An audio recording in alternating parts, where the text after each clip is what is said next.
Hello, everybody. Welcome back to A Cult of Misfits. I'm Matt Owens. For those of you that are new to the podcast, welcome aboard. I like to talk about consciousness, the nature of reality, the Anunnaki, ancient civilizations, the inward journey, all the fun stuff. So if any of that interests you, feel free to check out previous episodes of my podcast on Spotify, YouTube, Apple Podcasts, etc.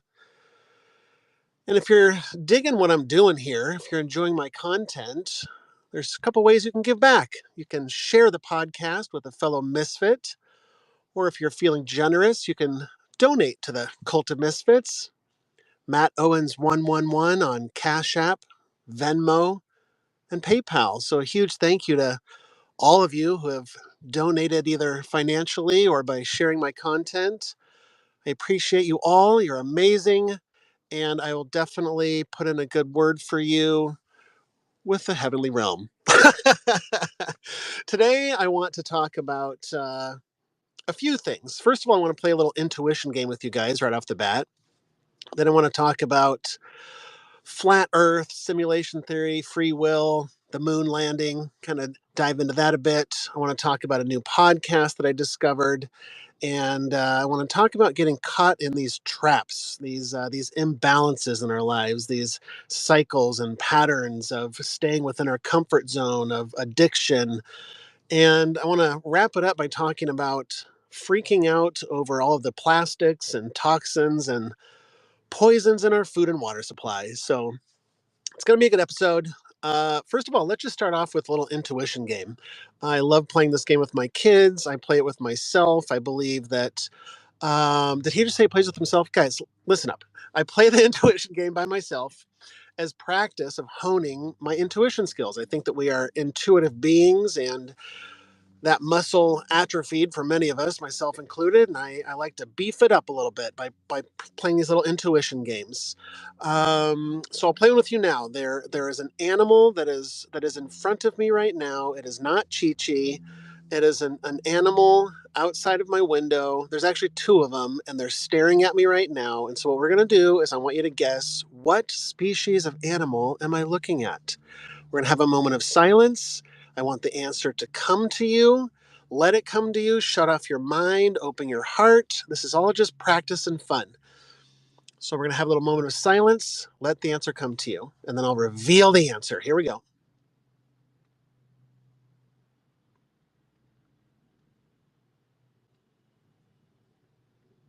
Okay, go with the first thing that came to you. The correct answer is Canadian goose. Did you say Canadian goose? If you did, congratulations. You are highly psychic. You are a powerful being. Thank you for connecting with me today. My hat's off to the Canadian geese that are staring at me. I'm not going to eat you guys. Just enjoy your life. Relax. Freaking Canadian geese. Anyway, let's talk about my walk today. What I was diving into a little bit was I was just sort of contemplating how I've sort of given up many of my beliefs, part of this stripping away, part of the consciousness expansion process, the dark night of the soul, the peeling away of the onion layers, getting to the core of who I truly am. And as many of you have, I'm sure, experienced, I went through a period of awakening where I started asking questions like, why do some people think the earth is flat? Let me look into that. Why do some people think the moon landing was fake? Let me peek into that a little bit and just see what they're up to. So cheers to my tinfoil hatters. It's not to say I was there and I'm not there anymore, but that's what I want to expand upon a little bit is I ask myself often these questions, these philosophical questions like, is the earth flat? Is it round? For many, that's preposterous, and I understand why you say that. That's because you haven't looked into it. That's the reason that you're saying that. I just think that things like this, things like, are we living in a simulation? Do we have free will? Yes or no? Was the moon landing faked? Yes or no? These types of things, right? And I start asking, like, does God exist? Are there multiple gods? Yes or no? Just these types of things. And as I mentioned in a previous episode, that I feel a little discombobulated because my whole life I had always attached to my beliefs. Like, this is the God that I believe in. This is what I believe happens in the afterlife. This is who I am. These are my thoughts and beliefs. End of story. And once I've stripped those away, I'm left with, well, I don't know what I'm left with. Like, this is all new territory for me. I've never been stripped bare like this before, where all of my beliefs and thoughts about the nature of reality itself are laid bare. And I'm just like, okay, now what? And so I continue to ask myself questions like the nature of free will. Do we have free will? Do we not have free will?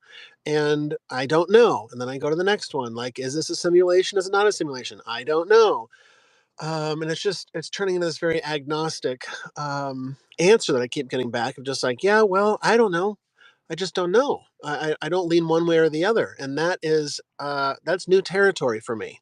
And I'm learning to find acceptance in all of this. That's what the key to this story is that I'm learning to just simply accept that I don't know everything, right? And I may not ever know everything.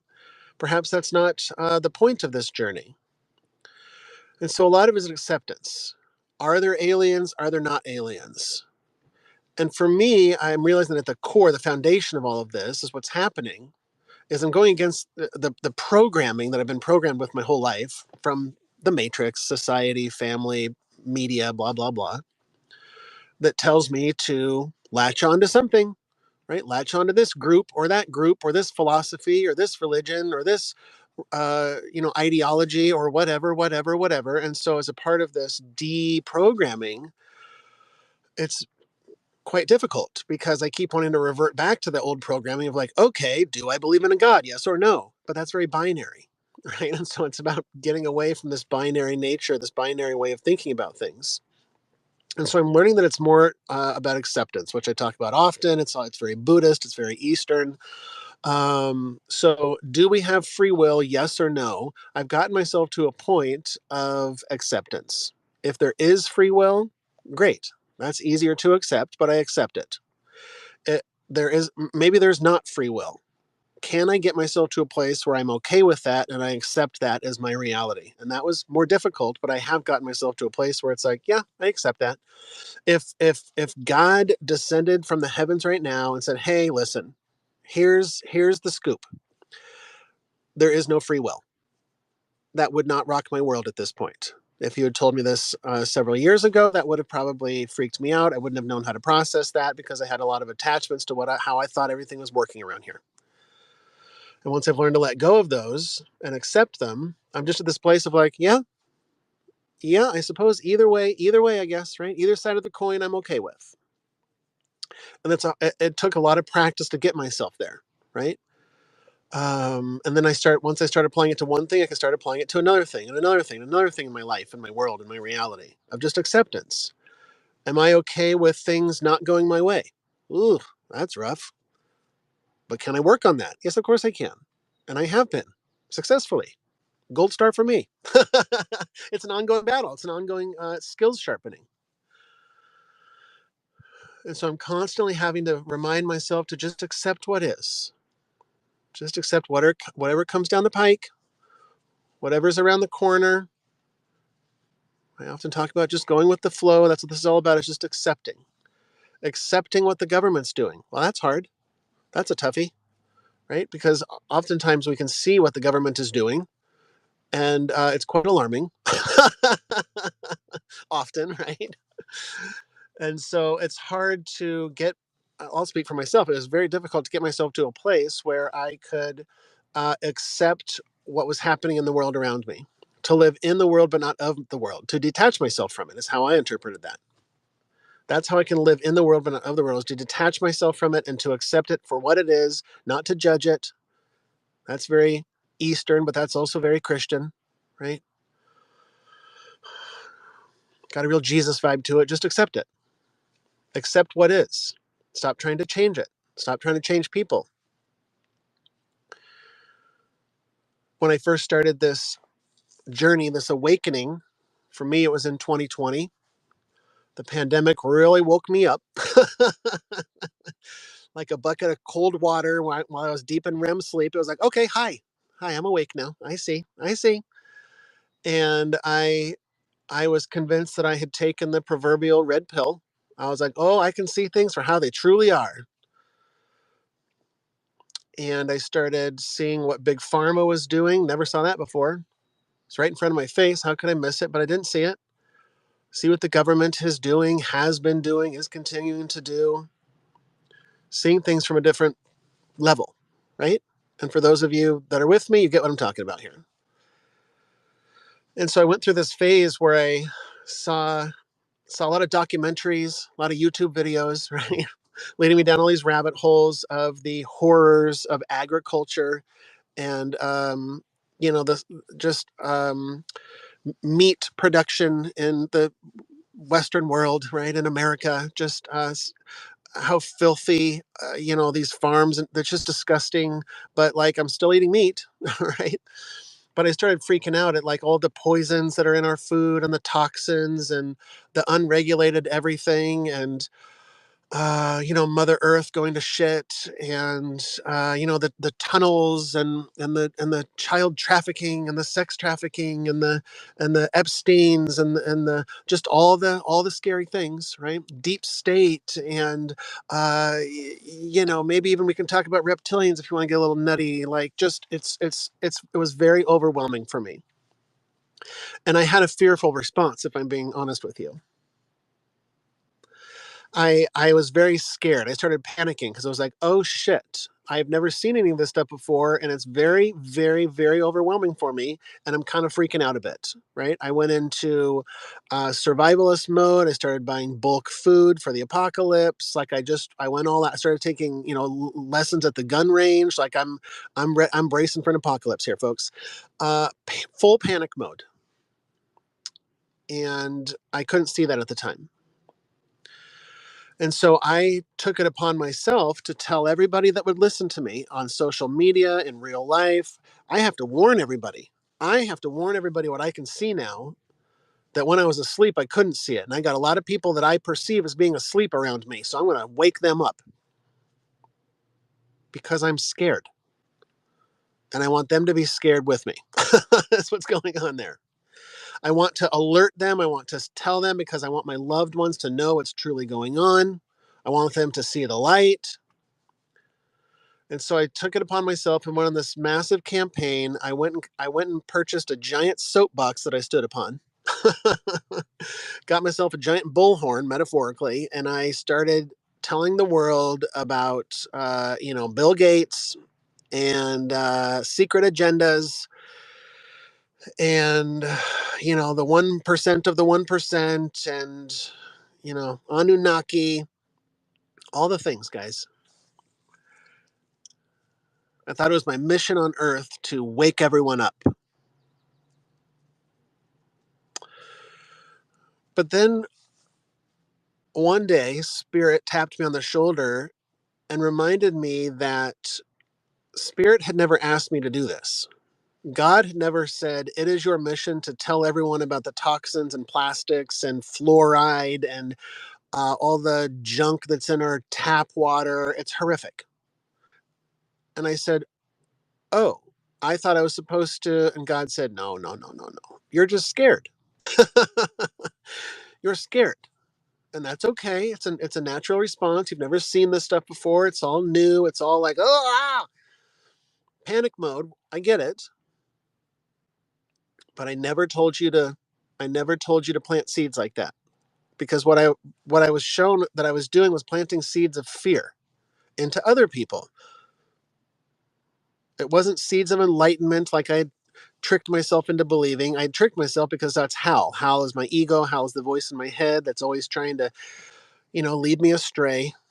The adversary, the Satan, the Satan, if you want. It all correlates.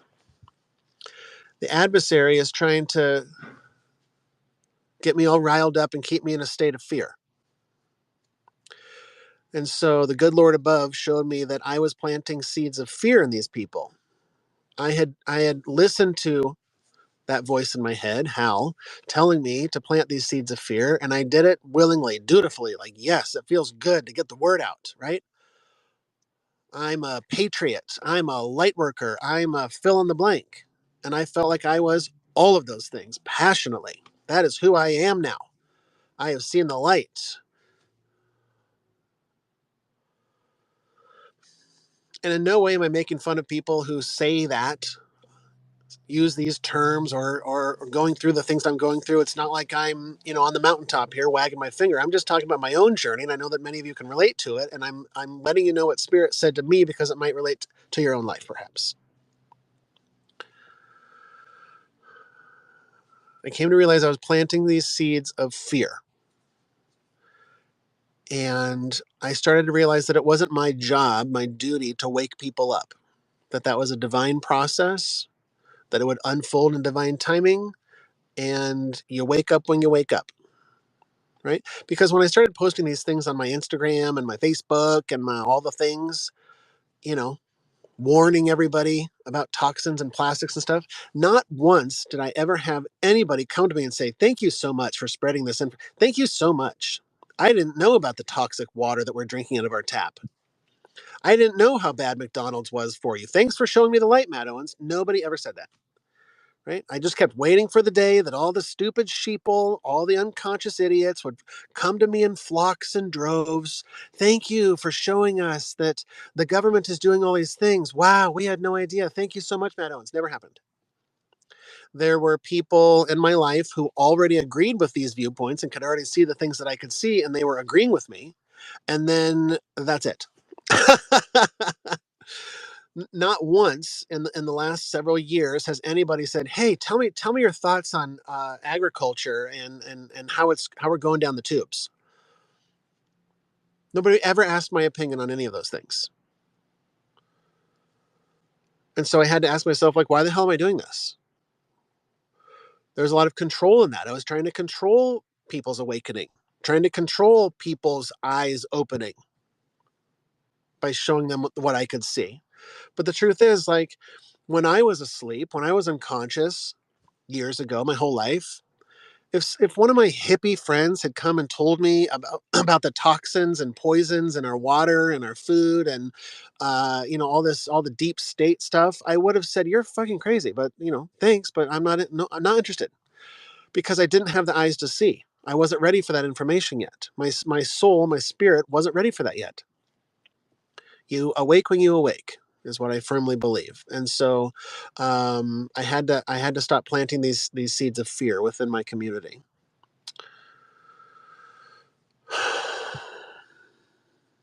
I've been listening to a new podcast by Theo Vaughn. Theo Vaughn is a stand-up comedian. Maybe you've heard of him. He's pretty famous, so I wouldn't surprise me if you've heard of him. But watch his stand-up. He's on Netflix and YouTube or whatever. If you're interested in checking him out, his stand-up is funny, but I have to say his podcast is far superior because it's just him being himself, and he interviews a lot of people. Sometimes it'll just be other comedians, and they'll just be BSing about the comedy world, and other times it'll be more spiritual conversations. He had a very interesting childhood in poverty, and he's talks about that often, and he's just kind of an open book. And to be honest, he's really entertaining. He's one of the most chill people I've ever listened to, and he really inspired me to be more myself. As I'm podcasting, I like to listen to a lot of other podcasts for inspiration. I'm always just sort of taking mental notes as I'm listening to other podcasts for my own podcast, and I really like that he's just himself. And from what I understand, uh, it's one of the top podcasts in the U.S. But it's so casual and so chill, and there's often times where he can't think of anything to say to the guest, and it's very obvious, and it doesn't feel awkward because he's just being himself. He's just like, "Oh, well, I don't know. I just kind of ran out of stuff to talk about. Like, what'd you do last night?" Like he just, or he'll just say, well, I don't know. So yesterday I went to McDonald's, and like he just, it's like having a real conversation with somebody, and that's what I always am trying to strive in my own life, as being my true authentic self. Is just, this is how I am.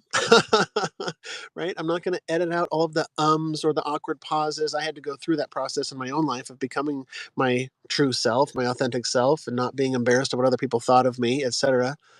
Um, And so he just sort of further inspired me to just do whatever the hell I want, and the people that it resonate with are going to love it, and the people that don't like it aren't going to like it, and that's okay too. But he had a recent guest on, and they were getting into deep philosophical and spiritual conversations. And I don't remember who the guest was. Often, I listen to so many podcasts that they all kind of blend together, and I listen to the same guests across different podcasts too. And so it just sort of is a giant blender in my brain. But whoever it was, the wise soul that he was talking to, was talking about knowledge, gnosis, as the Gnostics like to say.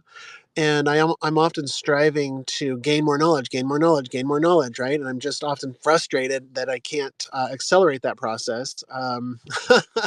Sometimes I'll go into these deep rabbit holes where it's just, I'm a sponge and I'm soaking it all up, and I'm in learning mode. And then I sort of stall out and need to take a break. I can feel it within my system, just sort of that there's this imbalance of, okay, I'm studying too much, I dove a little too deep into that rabbit hole, time to reel it back for a couple days, maybe a week, take a break. um, but I'm frustrated that I can't just get more gnosis, because the Gnostics and many other philosophies, religions, and ancient cosmologies talk about this idea of enlightenment through knowledge, gaining these esoteric secrets and the ancient wisdom and stuff like that. And so I'm always just trying to dump as much of that as I can into my brain, and oftentimes my brain will overload.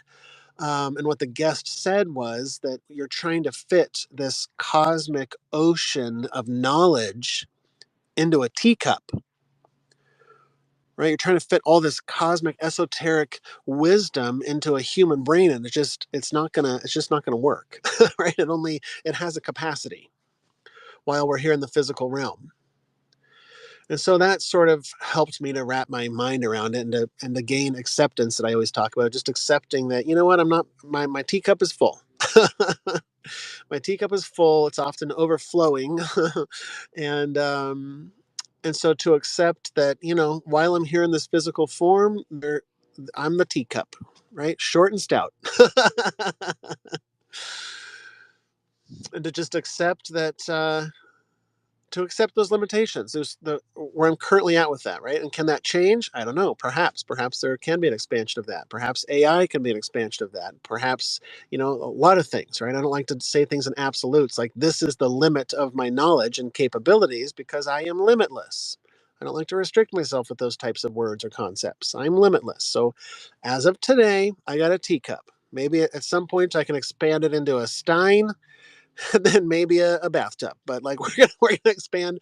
I'm trying to always expand how much knowledge I can dump into this sweet little brain of mine.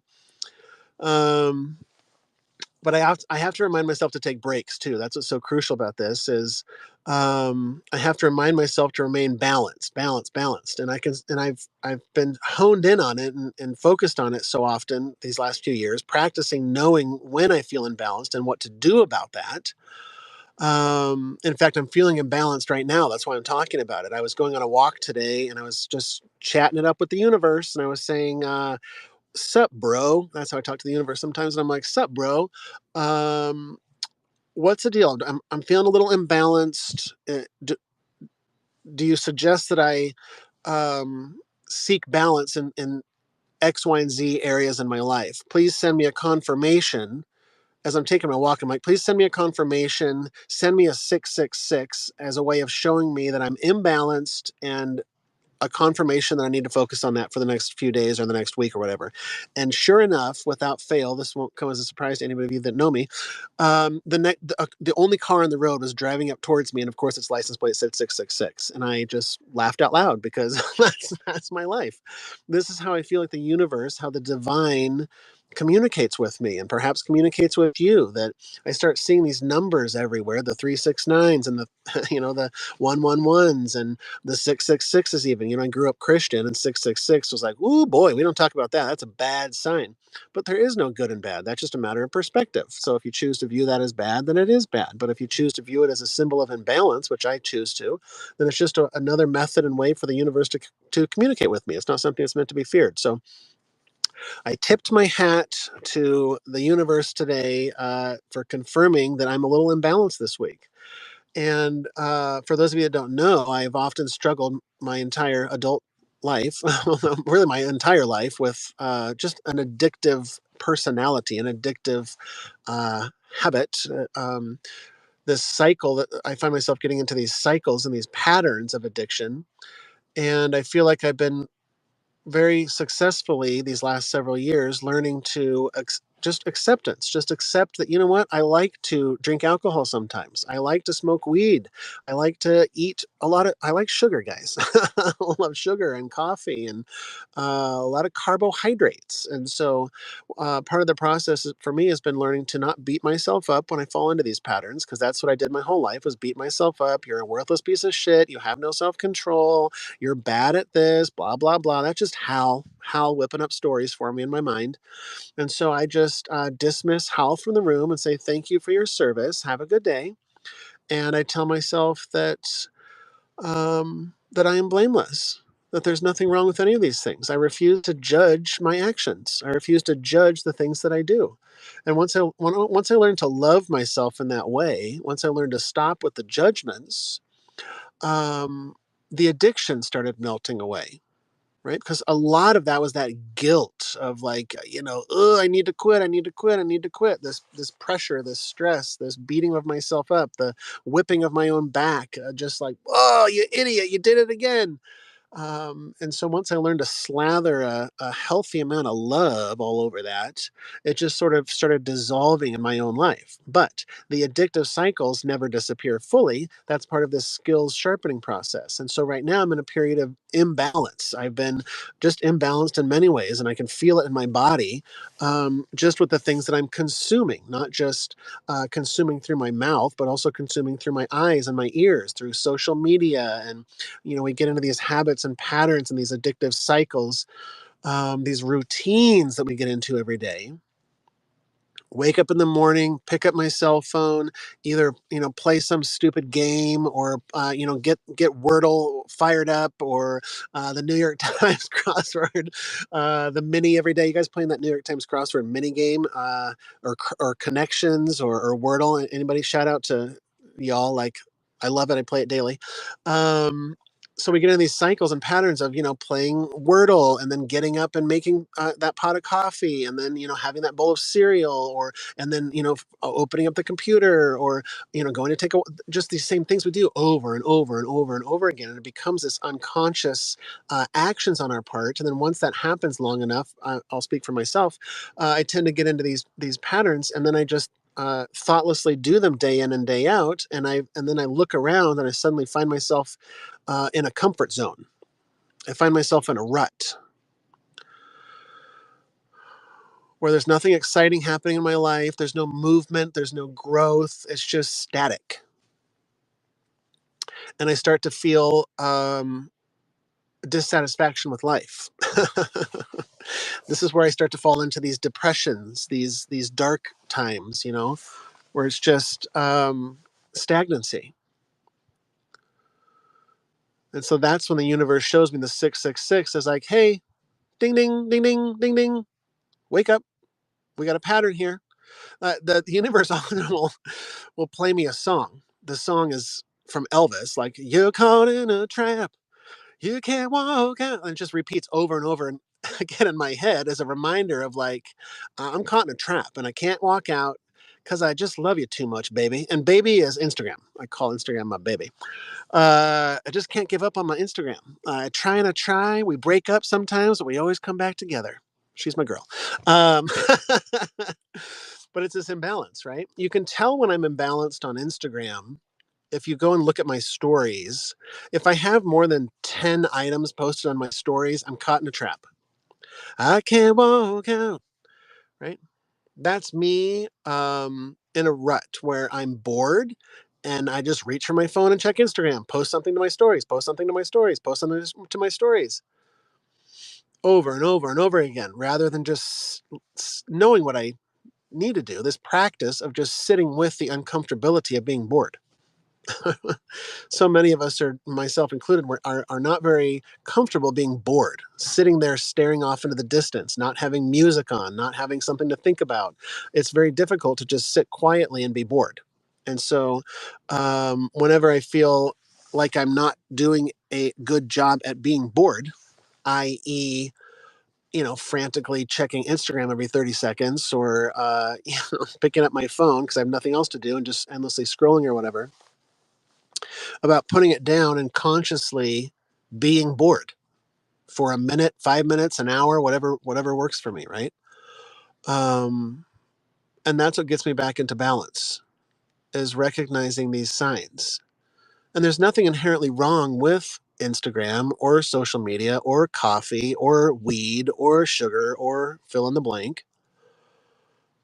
The problem is my attachment to these things. And so it's a constant game. It's a constant balancing game. And learning to recognize when I'm getting caught into these patterns, like, oh, here we go again. I've been here before. I know how to get out of it. I can always tell. This is the litmus test. This is how I can tell how far deep I am into a pattern or a groove or an addictive cycle. My litmus test is, can you fast for a day? How easy is it for you to fast for a day from all of it? And if it's quite simple, if I'm like, oh yeah, that sounds great. I'm going to fast, right? Not have any coffee or sugar or carbs or social media or, maybe all of the above for a day or two. Even a day, 2 days is quite difficult. So let's just say a day, right? If I jump right on it and fast with no questions asked, then I'm not caught in a trap. I can drop it like it's hot at a moment's notice. Like, yeah, that's okay. I don't need caffeine today. That's fine. Yeah, I don't need social media today. I can put my phone down. Easy peasy. But then there are the other days when I can feel my higher self, when I can feel the universe tapping me on the shoulder saying, uh, how about fasting tomorrow? How does that sound? And I'm like, nope. Nope, not interested. And then another day goes by and it's like, nope, not going to do it. Another day goes by, another week goes by, another month goes by, and then I just get more and more drained and I can feel it dragging me down, down, down. So that's my litmus test to tell how deep I am into one of these grooves, is, can I let it go for a day? And I've been getting that message for the last couple of weeks. So I'm kind of deep into this one, and that's why we're talking about it. And again, there's no shame in it. I would have been so embarrassed to talk about this shit several years ago. It's all just growth opportunities for me, right? To open myself up, to be vulnerable like this. I had to work really hard at this. So I'll just slap another gold star on there for myself, and pat myself on the back because nobody else will. Right? I got to love myself and I got to cheer myself on. I've come so far and I'm so proud of myself. And that's why we talk about these things, not to toot my own horn, but to say it works. These are the things that are working in my life. Yes, it was difficult. Yes, I had to roll up my sleeves and dive in to my heart spiritually and do the deep work. And it's an endless job, but it gets easier. That's why we're talking about it. Just about recognizing that you're in a trap, not beating yourself up for it, and just saying, you know what? I'm loving myself by eating a little bit too much ice cream today. Okay? I'm not going to beat myself up. It's okay. It's not going to become a regular thing. We're just going to accept it for what it is and not beat yourself up. And it's not a free pass to just, eat a gallon of ice cream and drown your sorrows into, a bottle or a joint or ice cream.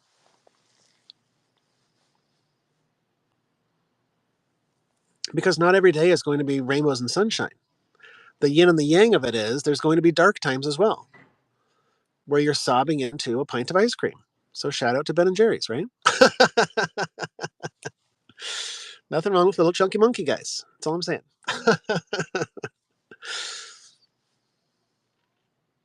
But these are some of the things that I've done in my own life to just help my own mental health, right? To just stop beating myself up so often, to just feel a little bit more free. I'm always talking about freedom. I'm always manifesting more freedom in my life. And the truth is, when I'm attached to, I used to smoke cigarettes as well. Like when I'm attached to cigarettes or alcohol or weed or food or sugar, when I'm attached to any of these things, there's going to be suffering. as the Buddhists say and the Eastern philosophies talk about, the Four Noble Truths. I dive in deeper about this if you want to check out that episode about the Four Noble Truths and the nature of suffering, according to the Buddha. We experience suffering when we attach to things in our life. These substances or social media or routines in our life. When I attach to these things in my own life, that's when I experience suffering, right? And it's contrary to what my mind, what Hal's telling me to do, is to let these things go. It's like, I don't want to let these things go. I love these things. I want more, more, more, more, more, more, more, more. And then I just start getting sick because I'm over consuming whatever it is. And so it's about not listening to that voice in your head and reprogramming it to do the opposite, to let go of the very thing that you want to cling on to.